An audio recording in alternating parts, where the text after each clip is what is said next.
This channel does not promote any violent, harmful, or illegal activities. All content provided by this channel is meant for an educational purpose only.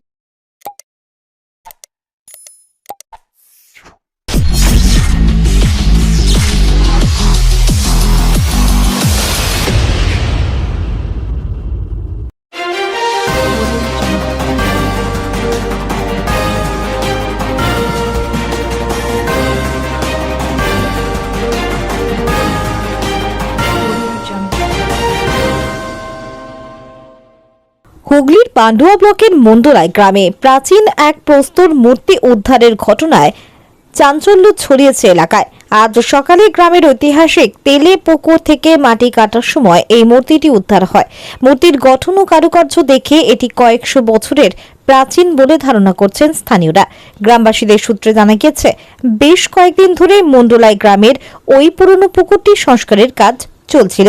আজ সকালে শ্রমিকরা যখন পুকুরের তলার মাটি সরানোর কাজ করছিলেন, তখনই তাদের নজরে আসে একটি শক্ত পাথুরে বস্তু। কাদা সরিয়ে দেখা যায় সেটি একটি সুবিন্যস্ত দেবী বিগ্রহ। খবরটি মুহূর্তের মধ্যে গ্রামে ছড়িয়ে পড়লে কয়েকশো মানুষ পুকুর পাড়ে ভিড় জমান। উদ্ধার হয় মূর্তিটির নিখুঁত খোদাই এবং পাথরের প্রকৃতি দেখে অনেকেই মনে করছেন এটি পাল বা সেন আমলের হতে পারে। যদিও পুরাতত্ত্ব বিভাগের পক্ষ থেকে এখনো কোনো আনুষ্ঠানিক বক্তব্য পাওয়া যায়নি। গ্রামবাসীরা আপাতত মূর্তিটি পরিষ্কার করে স্থানীয় একটি মন্দিরে সংরক্ষিত করে রেখেছেন। অনেকে ইতিমধ্যেই মূর্তিটিকে পুজো করতে শুরু করেছেন। স্থানীয় প্রশাসনের পক্ষ থেকে জানানো হচ্ছে, বিষয়টি ঊর্ধ্বতন কর্তৃপক্ষকে জানানো হয়েছে। পুরাতত্ত্ব বিভাগ বা আর্কিওলজিক্যাল সার্ভে অফ ইন্ডিয়ার বিশেষজ্ঞরা এটি পরীক্ষা করার পরেই মূর্তিটি সঠিক বয়স এবং পরিচয় নিশ্চিত করা সম্ভব হবে। মন্ডুলাই গ্রামের বাসিন্দারা চান এই পুরা মূর্তিটি যেন যথাযথ মর্যাদার সাথে গ্রামে সংরক্ষিত করা হয়।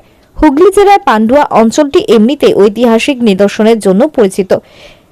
মন্ডুলাইয়ের এই নতুন আবিষ্কার এলাকার ইতিহাসের পাতায় আরও একটি নতুন যাত্রা বা মাত্রা যোগ করবে বলে মনে করছেন ঐতিহাসিকরা।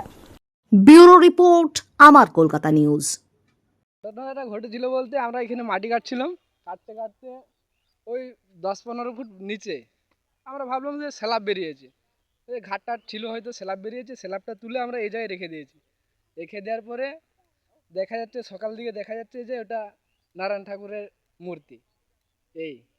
এইভাবে মাটি খুঁড়তে খুঁড়তে মূর্তি আগে কোনো জায়গা থেকে বেরিয়েছিল না, এই প্রথম দেখলেন? এই প্রথম দেখলাম।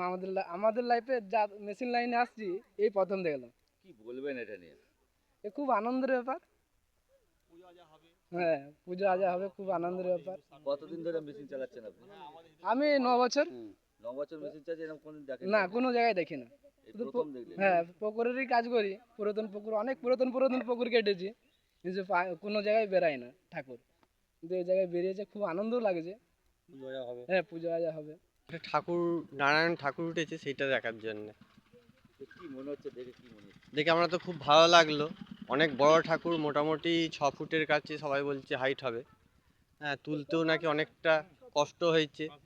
অনেক মানে 15-20 জন মিলেও নাকি তুলতে পারছিল না ঠাকুরটাকে, এতই ভারী। কত পুরনো হবে আনুমানিক মনে হচ্ছে? মোটামুটি আমার যা মোটামুটি 200-300 বছর তো হবেই তো আন্দাজে। ওজন কিরম হবে? আনুমানিক ওজন কিরম হবে? ওজনটা আমি ঠিক বলতে পারবো না, কিন্তু অনেক ভারী। কত ফুটের হবে আনুমানিক? 6-7 ফুট, 6 ফুট, 5-6 ফুট হবে, 5-6 ফুট মতো হবে ওটা।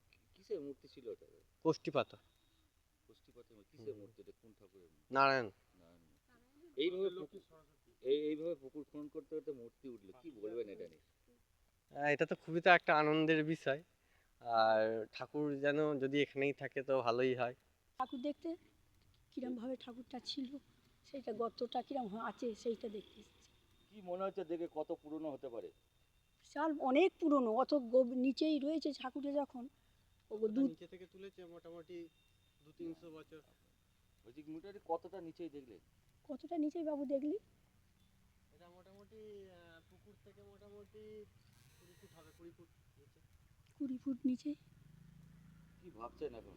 এখন ভাবছি উনি কিরমভাবে ছিল, অত সুন্দর মন ঠাকুরটা, অত সুন্দর, খুবই সুন্দর। 6 ফুট এরকম লম্বা ঠাকুর, আর অত গদ্দা পদ্ম, তারপরে ওই সব ঠাকুরগুলো রয়েছে, আরও ছোট ছোট ঠাকুরগুলো রয়েছে। কিসের মূর্তিটা? কিসের? নারায়ণ। কি পাথর দিয়ে ছিল? কোষ্ঠী পাথর। কতটা ওজন হবে কোনো আনুমানিক? বাবা রে অন্য কি তুলতেই পারছে না, আমি আর কি বলবো বলুন।